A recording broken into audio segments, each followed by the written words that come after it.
you back a few years, back to 1969. Some of you might not have even been born by then. I was 4 years old. I have two brothers, James and David, two older brothers, so I asked my mother if we could start to pray for a sister for me. On March 6, 1970, my hopes were realized. A few days later, my mom came home with a beautiful baby girl.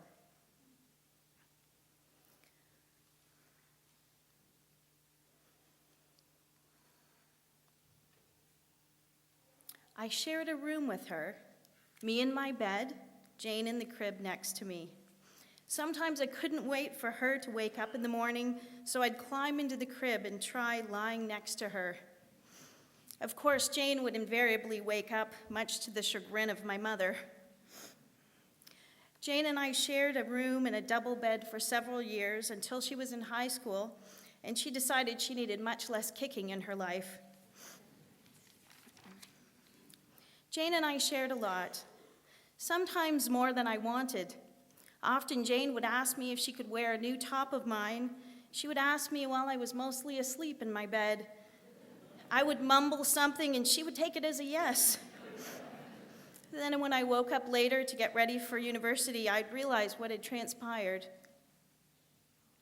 At the end of high school, Jane made a decision that would direct the course of her life, or change the course of her life. Jane decided to attend London Baptist Bible College for their one-year program. During that time at London, Jane had her first bout with ulcerative colitis. She was hospitalized and had to take time off school to regain her strength. Jane then decided that she would continue at London Baptist Bible College with a Christian education degree. And that's also when Jane met Tim. And they were married the summer before her last year of school. I won't tell you all the rest of the details, but suffice it to say, if you've been watching the pictures and looking at all the people in the pictures, Jane and Tim haven't exactly been sitting around for the last 2 decades.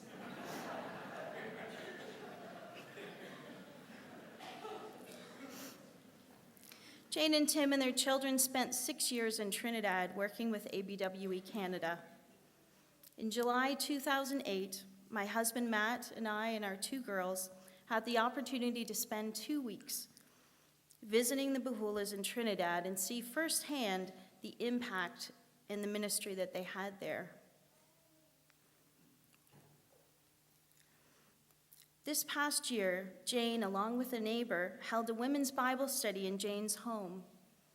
During our regular phone calls and emails, Jane let me in on the challenges and opportunities that they faced. I've told you some about what Jane did. Now I want to tell you about who she was. Jane's favorite roles were being a wife and mother.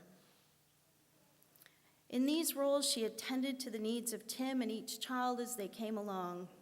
Jane loved to give foot rubs, back rubs, hugs, and kisses.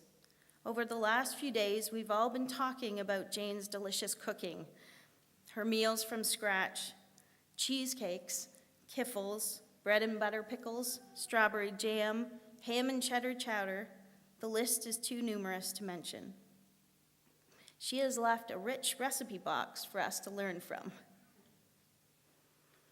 Over the last week, I've thought about words I'd use to describe Jane's character. The first word I chose was giving. Jane knew how to put other people first. She gave of everything she had.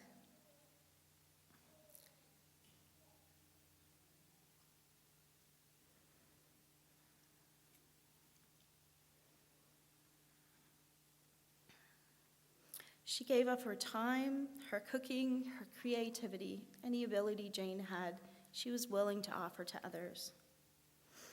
Often when I would call Jane in the evening after our children were hopefully actually in bed, she would be staying up to make a meal for another family in need. Jane and Tim were people that opened up their home to other people.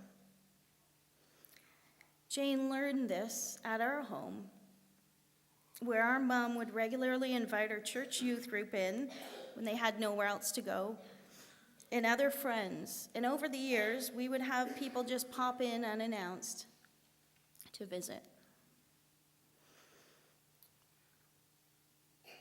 The next words continue to describe Jane are understanding, compassionate, deeply caring, gentle, kind, and gracious.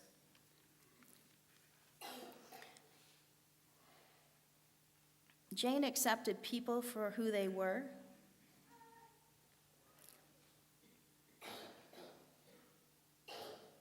Jane knew how to reach out to people, and she made a point to remember birthdays and special occasions, and was a loyal and faithful friend.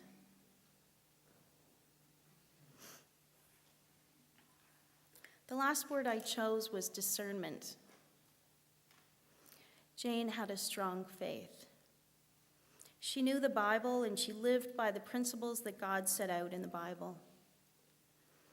I appreciated talking with Jane as she would challenge my thinking and remind me of God's truth in my decision-making. Jane had the ability to discern in that she could see people's motives and assess situations quickly and accurately. Last Monday, I had the privilege of spending the day with my sister. Although she was in much pain at times, we were able to chat and laugh and thank each other for the friendship that we've shared over the years. God gave me a special gift in my sister Jane. Because she wasn't just my sister, she was my best friend.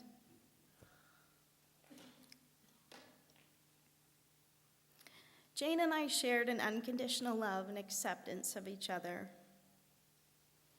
Over this past week, I've met and spoken to the large network of friends of Jane and friends of Jane and Tim and their children.